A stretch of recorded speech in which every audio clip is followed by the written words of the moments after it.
June 25, 2024, an exploratory capsule bringing rocks from the dark side of the moon lands in Inner Mongolia.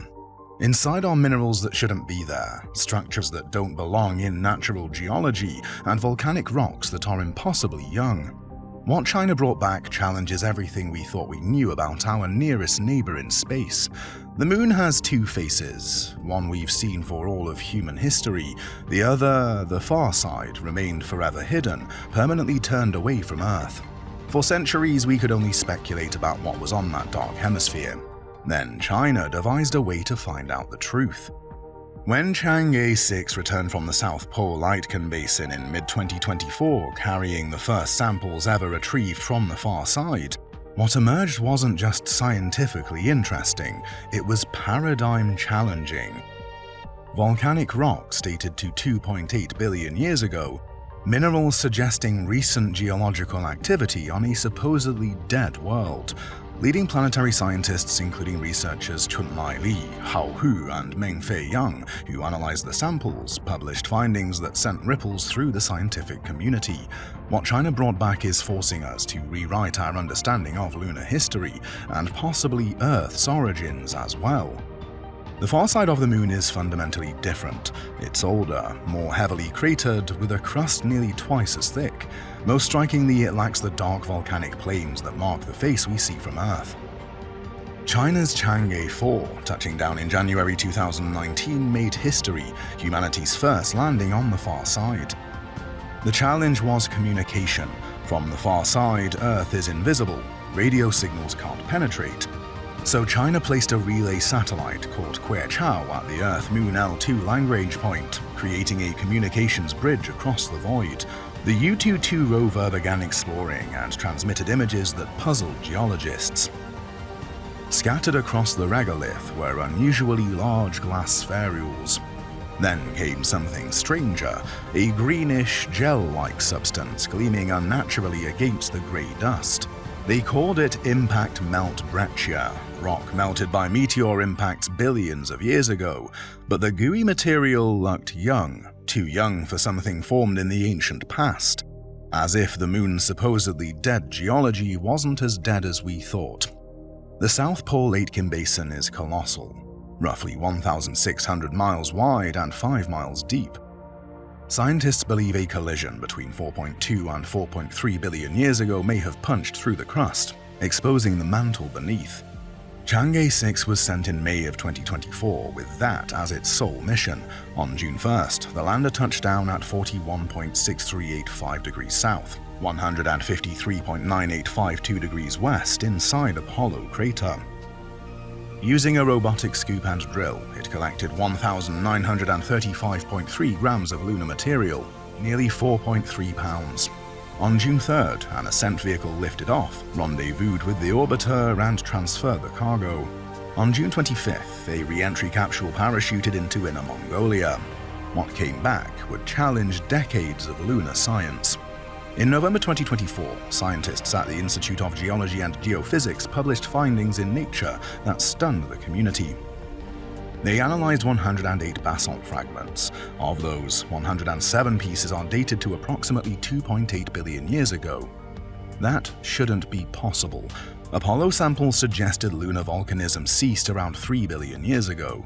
The moon was supposed to have gone geologically quiet. But those samples proved otherwise. Volcanic activity occurred 800 million years beyond what models allowed. Dr. Chunmai-Li, chief scientist of lunar sample research and lead author, explained that these findings challenge traditional beliefs. Scientists had assumed the far side's thicker crust would prevent volcanic eruptions. Yet here was proof that volcanism occurred anyway. The samples also lacked creep, potassium, rare earth elements, and phosphorus. These radioactive materials, abundant in Apollo samples, generate heat that keeps interiors molten longer, but Chang'e-6 samples were nearly devoid of these elements. So how did volcanism happen without the internal heat source we thought was necessary?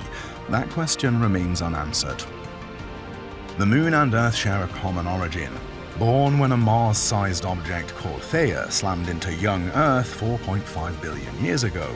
But if the Moon's chemistry is more complex than we thought, perhaps our models need revision. The Chang'e-6 samples showed crystalline structures that are inconsistent with standard models of the lunar interior. They contained low calcium pyroxene, unusual olivine, and other minerals in ratios that don't align with expectations. Dr. Hao Hu and Dr. Mengfei Yang noted that the samples represent a mixture of local material and foreign material from distant impacts.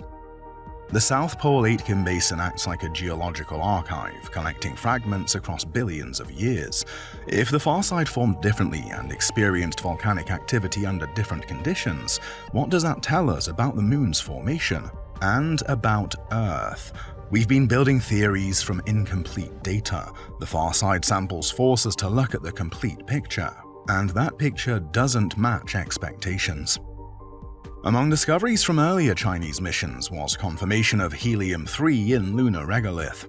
There is almost zero helium-3 here on Earth. Our atmosphere and magnetic field shield us from the solar wind that carries it, but the moon has no protection. For billions of years, helium-3 has been embedding itself into lunar dust, and that's because helium-3 is the best fusion fuel we know of. Unlike conventional nuclear fission, helium-3 fusion reactions are remarkably clean. They produce almost no neutron radiation, no long-lived radioactive byproducts. 1 ton could produce enough power to sustain a nation for a year. China's Chang'e-6 mission in 2020 discovered a new lunar crystal called Chang'e-6 confirming measurable helium-3 content. Estimates suggest the moon contains at least 1 million tons of helium-3, compared to perhaps 15 to 20 tons extractable on Earth.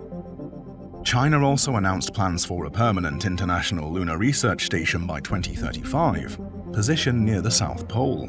Chang'e-7, scheduled for 2026, will survey for water ice and resources. Chang'e-8 will test technologies for turning lunar soil into oxygen, water, and building materials. This isn't just scientific exploration, it's infrastructure for extraction. Whoever establishes a permanent presence first could control access to resources that reshape energy economics for the next century. NASA Administrator Bill Nelson has repeatedly warned that China might claim strategically valuable areas and restrict access to other nations. It's geopolitics playing out in another world. The United States plans to return astronauts through Artemis, but delays and budget constraints have pushed timelines back.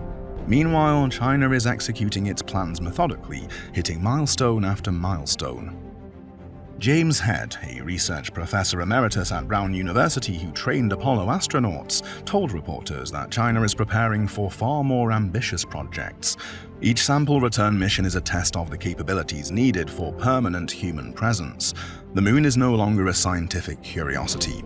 It's becoming contested territory where national prestige, scientific achievement, and resource access intersect.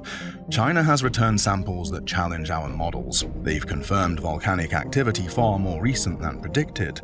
They've identified mineral compositions that don't match expectations, and they've proven helium-3 exists in potentially extractable quantities. This is laboratory data forcing planetary scientists to ask uncomfortable questions. If the moon's volcanic history extends 800 million years beyond what we thought, what other assumptions are wrong? Dr. Li Chunlai stated that these samples will lead to new concepts regarding the moon's origin and evolution. What China brought back could fundamentally alter our understanding of how rocky worlds form and what resources they contain. China is seeking a permanent human presence by 2035. Other nations are scrambling to keep pace. For thousands of years, the moon was mythology. For decades, it was a Cold War competition. Now it's something else entirely. A place where geology is being rewritten, where energy resources could reshape civilization, where nations compete for strategic advantage. The discoveries are just beginning. More samples will be analyzed, more questions will emerge, more missions will follow. The moon, it turns out, is far stranger and more valuable than we imagined. Its secrets are still being revealed, and the implications touch on energy, geopolitics, and humanity's future as a spacefaring species. The moon, it seems, isn't done surprising us. If you want to follow this story as it unfolds, subscribe, because the next chapter of lunar exploration is being written right now, and what we learn could change everything.